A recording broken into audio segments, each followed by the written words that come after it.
नमस्कार दोस्तों, कैसे हैं आप सभी? आशा करता हूँ आप सभी बिल्कुल अच्छे होंगे।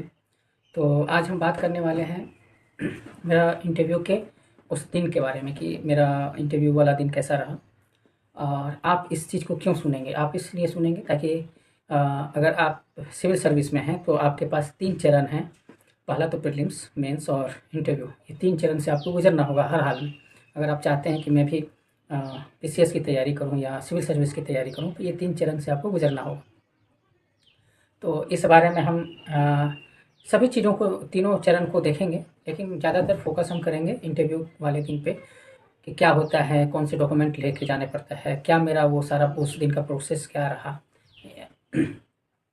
तो इन सभी पे बात करेंगे और इससे बेनिफिट मुझे भी है कि अगर मैं ये वीडियो मतलब अपलोड करता हूँ अपने चैनल पे तो फ्यूचर में इन केस अगर मुझे डिमोटिवेट हुआ तो मैं इससे काफ़ी कुछ सीख पाऊँगा कि या मैं कुछ बन गया तो मैं सीखूँगा पीछे की चीज़ों को देखूँगा कि मेरा कैसा रहा था। तो ये 2-3 पर्पज़ से ये वीडियो मेरी बन रही है।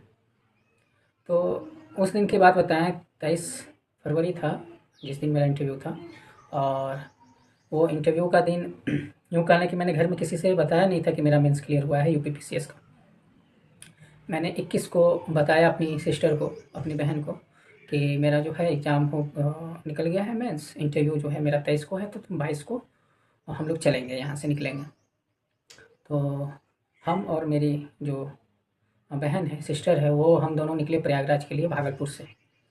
और हम लोग रात में पहुंच गए प्रयागराज और वहां से हम लोग जैन धर्मशाला में रुके थे, क्योंकि मेरे पास मेरी आर्थिक स्थिति उतनी भी अच्छी नहीं है। तो मैं ज़्यादातर को ध्यान में रखता हूँ कि मुझे कोई भी ऐसी जगह मुझे मिले जहाँ की कम पैसे में मेरा निर्वहन हो पाए।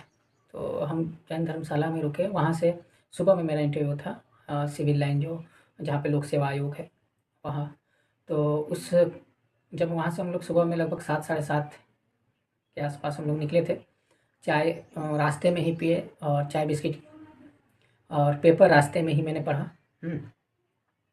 और उसके बाद हम लोक सेवा आयोग में एंटर करते हैं। लोक सेवा आयोग में वहाँ पे जो है एक मेन गेट है। मेन गेट से जैसे उसमें चेन लगा होता है तो थोड़ा सा स्पेस होता है, तो आप थोड़ा सा टिल्ड करके आप अंदर जाते हैं।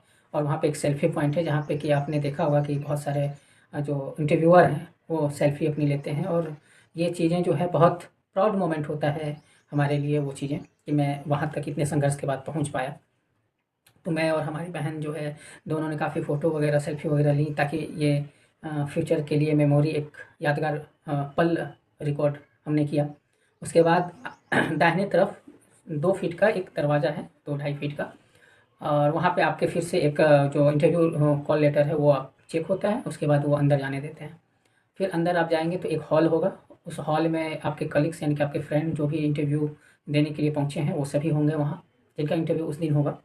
और वहाँ पे बहुत अच्छे से मिलते हैं, लगता है कि हाँ सब पदाधिकारी हैं, सब ऑफ़िसर हैं। उनकी जो बहुत ही अच्छी बात ये है कि बहुत हम्बल तरीके से मिलते हैं, कोई द्वेष नहीं, कोई मतलब इतने अच्छे से हमने आपस में अपने नाम और कैसे आए, कहाँ से आए, ये सारी चीज़ें हमारी बातें हुई। फिर वहाँ पे ही जो है चाय बिस्किट वगैरह का भी व्यवस्था था कि अगर आप चाहें तो कर सकते हैं, पानी वगैरह भी पी सकते हैं। थोड़ी देर बाद जो है संजय सर जो चेयरमैन हैं लोक सेवा, उत्तर प्रदेश लोक सेवा आयोग के, वो आते हैं और उन्होंने लगभग 20 मिनट का अपना स्पीच दिया जो बहुत ही मोटिवेट किया हम लोगों को। उन्होंने कई मुद्दों पे बात किया कि घबराना नहीं है। और जिन भी लोगों के डाउट्स थे वो उनका भी जवाब दे रहे थे, जिसमें से सॉरी कैसे बोलना है। और उसके बाद अगर आपकी लैंग्वेज जो है इंग्लिश नहीं है, हिंदी में जवाब देना है तो आपको क्या डरना चाहिए या नहीं डरना चाहिए? तो बिल्कुल नहीं डरना चाहिए उन्होंने कहा। उन्होंने कहा कि जो भी आप लैंग्वेज सेलेक्ट किए हैं उसमें आप बिल्कुल निर्भय होकर के आप अपना इंटरव्यू दें, कहीं कोई दिक्कत नहीं है। इस बारे में हमारी बात हुई। उसके बाद उन्होंने बेस्ट ऑफ लक करके वो चले गए। फिर हम फर्स्ट से सेकंड हॉल थोड़ी दूर पे होता है, फिर हम लोग वहाँ गए। वहाँ पे यहाँ पे पहले ही डॉक्यूमेंट्स जो फॉर्म आप को ऑनलाइन दिया जाता है उसको भर करके ये फर्स्ट वाले हॉल में ही आपको जमा कर लिया जाता है। सारे ओरिजिनल डॉक्यूमेंट जो है चेक होते हैं, ठीक है। पोस्ट प्रेफरेंस जो भी आपने दिया वो भी चेक होता है।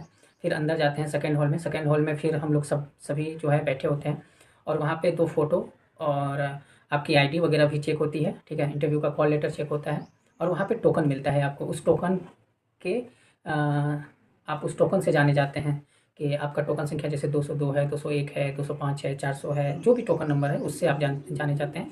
आपका नाम या आपकी जाति, आपका धर्म, ये सब चीज़ें अंदर नहीं जाती हैं, आप बाहर ही जो हैं। तो ये चीज़ें वहाँ पे देखी जाती है। और उसके बाद वहाँ भी जो है पानी का और कॉफ़ी का, चाय का व्यवस्था होता है। आप चाहें तो पी सकते हैं, अखबार होता है, आप न्यूज़पेपर भी पढ़ सकते हैं। तो एक स्लिप जो है फाड़ के वो खुद रख लेते हैं और एक आपको देते हैं, और वही अंदर जाता है जो ऑफिस है जहाँ पे कि इंटरव्यू हमारा चलता है। तो ये हम लोग हॉल में बैठे थे। उसके बाद क्या होता है कि एक व्यक्ति जैसे बोर्ड वहाँ पे निर्धारित होता है कि कौन से बोर्ड में आपका होगा। तो मेरा तो था जो है वो राम प्यारे सर का बोर्ड था। तो जैसे वो ऑफिस है जहाँ पे इंटरव्यू चल रहा है, उसके जस्ट बरामदा है। बरामदे में एक चेयर लगी होती है, एक इंटरव्यूअर जो है अंदर होता है और एक बाहर वेट कर रहा होता है, और बाकी जो सदस्य हैं वो हॉल में वेट कर रहे होते हैं। तो इस तरीके से तो वहाँ पे टोकन नंबर जैसे आपको बुलाया जाएगा तो आपकी धड़कनें जो है वो बढ़ जाएंगी। तो वैसे ही सबकी बढ़ती है। तो जो मुझे बुलाया गया, तो मैं जब बाहर था तो मैं मेरे दिमाग में बहुत सारे सवाल थे, जबकि मेरे अनुभव थे बीपीएससी इंटरव्यू के। मैंने 2 इंटरव्यू बीपीएससी में दिए हैं, तो उसके अनुभव थे। लेकिन फिर भी घबराहट तो होती ही है। तो मैं अंदर गया, वो उन्होंने बाहर निकले तो हम अंदर गया कि क्या सर, क्या मैं अंदर आ सकता हूँ? इससे हमारी शुरुआत हुई। उसके बाद उन्होंने बुलाया, बैठाया। बैठाने के बाद कंफर्टेबल कराया कि सही है, यात्रा कैसी रही, सारी चीज़ें। उसके बाद इंट्रोडक्शन उन्होंने पूछा, और इंट्रोडक्शन के बाद उन्होंने कहा कि दिनचर्या में आपने आज क्या किया था? तो मैंने बताया कि सर न्यूज़पेपर वगैरह पे मुझे था ही कि न्यूज़पेपर पे सवाल आएगा। उन्होंने कहा कि पहला सवाल जो था अ, कि आज का न्यूज़पेपर में एक पॉजिटिव और नेगेटिव खबर आप बताएँ जो कि भारत के दृष्टिकोण से पॉजिटिव और नेगेटिव हो। तो मैंने बताया कि सर एआई समिट जो है हमारा सफल रहा, जिसका कि आयोजन हमारे भारत में हुआ था। और नेगेटिव खबर मैंने बताया कि उस समय अमेरिका टैरिफ लगा चुका था। तो मैंने बताया कि अमेरिका की टैरिफ से शायद अर्थव्यवस्था में थोड़ी-सी हमारी महँगाई या हमारे भारत पे असर हो सकता है, इसका नेगेटिव तौर पे। वो वहाँ से प्रश्न की शुरुआत होती है। उसके बाद जो मेरा ग्रेजुएशन है बीसीए, उससे जो है वो प्रश्न काफ़ी ज़्यादा प्रश्न पूछना शुरू किए सर ने कि ग्रेजुएशन में क्या था, बीसीए में कोडिंग वगैरह से 3-4 क्वेश्चन हुए। मैंने एक के आंसर दिए, बाकी 3 में सॉरी कहा। उसके बाद नेक्स्ट मेंबर सर के पास मेरा गया, तो उन्होंने कहा कि अच्छा ये बताइए ग्रीन फील्ड क्या होता है? ग्रीन फील्ड जो है जेवर एयरपोर्ट जो है ग्रीन फील्ड है या नहीं? ग्रीन फील्ड और ब्राउन फील्ड में क्या अंतर है? इससे प्रश्न थे। उसके बाद एआई समिट से 3-4 प्रश्न एआई समिट से थे। उसके बाद उन्होंने कहा कि एसडीएम अगर आप बनेंगे, थर्ड मेंबर ने कहा कि एसडीएम आप बनेंगे तो एआई आर्टिफिशियल इंटेलिजेंस का आप यूज कैसे करेंगे लोगों की दुविधाओं को दूर करने में? ये सारे प्रश्न थे। और भी 1-2 प्रश्न थे जो कि मैं अभी याद नहीं कर पा रहा। तो ये सभी प्रश्न वहाँ पे पूछे गए थे मुझसे। उसके बाद क्या होता है कि हमारा अच्छा इंटरव्यू रहता है, और अ अ, उसके बाद वो लोग बात करने लगते हैं, ठीक है? तो ठीक है, आपका बहुत अच्छा रहा और आप जा सकते हैं। तो मैं जब बाहर आया तो मैंने बहुत लोगों से सुना कि उन्होंने बिस्किट और या फिर कुछ मिठाइयाँ ऑफ़र की थी। मुझे होली की शुभकामनाएँ तो दी थी, लेकिन वो शायद उतर गया होगा दिमाग से या बात करने में। अब मैं उसके लिए टेंशन में बहुत था कि अरे सभी लोगों को मिल रहा है, पता नहीं मैंने अच्छा जवाब नहीं दिया, इस वज़ह से मुझे नहीं मिल रहा है क्या? तो ये सारी चीज़ें मेरे दिमाग में घूम रही थी, लेकिन ओवरऑल इंटरव्यू मेरा बहुत अच्छा गया था। हाँ, और अभी तो खैर तबीयत बहुत ख़राब है, पसीने आपको दिख रहा होगा। हुँ, बोलने की स्थिति में नहीं हूँ, लेकिन इतना टाइम हो गया तो मुझे आप लोगों को जानकारी तो देनी ही थी। हाँ, उसी दौरान उसके बाद क्या होता है कि ये पूरा चक्र इंटरव्यू का रहता है, और मेरा इंटरव्यू सही रहा। आप देखे होंगे कि रिज़ल्ट भी इसका आ चुका है। जब मैं मेंस दे रहा था तो उसी दिन ये इंटरव्यू आया, जबकि मुझे नहीं लगता कि आयोग को उस टाइमिंग सही थी रिज़ल्ट देने की, क्योंकि उसका प्रभाव जो है मेरे मेंस पे भी पड़ा, क्योंकि मेरा सिलेक्शन जो है फाइनल सिलेक्शन नहीं हुआ। अ, तो उसका प्रभाव पड़ा, उसका प्रभाव इतना ज़्यादा पड़ा कि मैं बहुत ज़्यादा सोच में पड़ गया, और वही रीज़न है कि मैं अभी भी बीमार ही हूँ उस चीज़ की वजह से। क्योंकि मेरे माइंड में था ही कि इस बार का सिलेक्शन जो है फाइनल सिलेक्शन मेरा हो जाएगा, क्योंकि बीपीएससी के 2 इंटरव्यू में फाइनल सिलेक्शन ना होना, फिर यूपीपीसीएस के इंटरव्यू देना और उसमें भी फाइनल सिलेक्शन ना होना, थोड़ी-सी मायूस कर देती है आपको। खैर कोई बात नहीं। तो मैंने मेंस भी मेरे अच्छे गए हैं इस बार के मेंस। एक को मेरा मेंस हुआ, और उसके बाद जो है मैं वहाँ 2-3 दिन हॉस्पिटल में रहा, और उसके बाद मैं परसों 3 तारीख की रात को मैं अपने घर को आया हूँ। तो ये पूरा प्रोसेस जो था हमारा, ये पूरा इंटरव्यू का आपने मतलब ये ऐसा रहा। और आप लोगों के लिए मैं मेरा संदेश ये रहेगा कि देखिए, हो सकता है, और अगर आप एक दो चीज़ पे आपको काम करना है। पहला काम करना है कि आप अगर इसकी तैयारी कर रहे हैं तो एक डायरी में अपना इंट्रोडक्शन बहुत अच्छे तरीके से, अगर आप हिंदी मीडियम से तो हिंदी का, इंग्लिश मीडियम में है तो इंग्लिश का इंट्रोडक्शन आप अच्छे तरीके से लिख लें अभी से ही।